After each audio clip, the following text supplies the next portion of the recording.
Hi,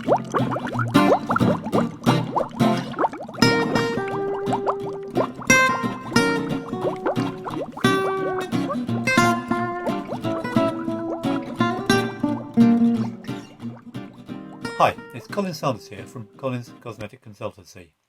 Here's an issue that has come up a few times lately. How do you list the ingredients on tablet soap? The reason for ingredient lists on cosmetics is to enable people who have allergies to particular chemicals to identify products that might give them a problem. This is a worthy objective, and to make sure that it is indeed effective, there are rules that require companies to follow a standard format in the way they list those ingredients. This makes perfect sense, but there is a slight bug in the system. If you are adding an ingredient which reacts with another ingredient to form a third chemical altogether, how should you list that? The regulation does not specify which way you should do it. So, for example, you might be adding sodium hydroxide and stearic acid to a cream with the intention that they should react to form sodium stearate. The scientific answer is fairly clear. You will actually have all three chemicals in your product.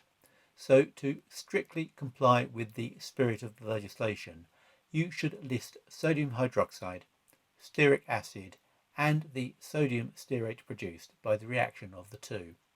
But to do so increases the length of your ingredient list and makes it harder for the end user to work out what is going on. I cannot think of a single instance where a company has done this for a cream formulation.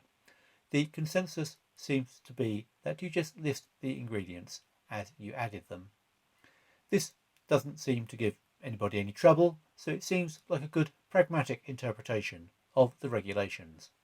But that's in creams. Probably the biggest category of goods where this issue arises is in tablet soap. Soap is made by reacting sodium hydroxide with some sort of fat or oil. The chemistry of the result of this process is pretty well known, but could give rise to a very complicated ingredient list if you let it. Imagine, for example, you're making a soap from olive oil. Olive oil is made up of many different components. All of these can react with sodium hydroxide to give different chemical species. How should you produce an ingredient list for such a product? There are in fact three options, all of which I have seen used at some time or another. 1. You can simply list the written ingredients, i.e. the olive oil and the sodium hydroxide. 2. You could look at the chemistry of olive oil and calculate the various quantities of all the different potential materials the reaction with sodium hydroxide could produce. Or 3, the most common approach, which is to use a name that indicates its origin, in this case sodium olivate, but which reveals little detail. There are whole sets of these names given on the official list, and I suspect they are used for no other purpose than for labelling soap. My personal preference would be for the first approach. I think it is a big ask to expect somebody who has a reaction to olive oil to appreciate that a soap made from olive oil gets to have it listed in a different way to a cream containing olive oil. It is also consistent with the way other parts of the industry do ingredient lists.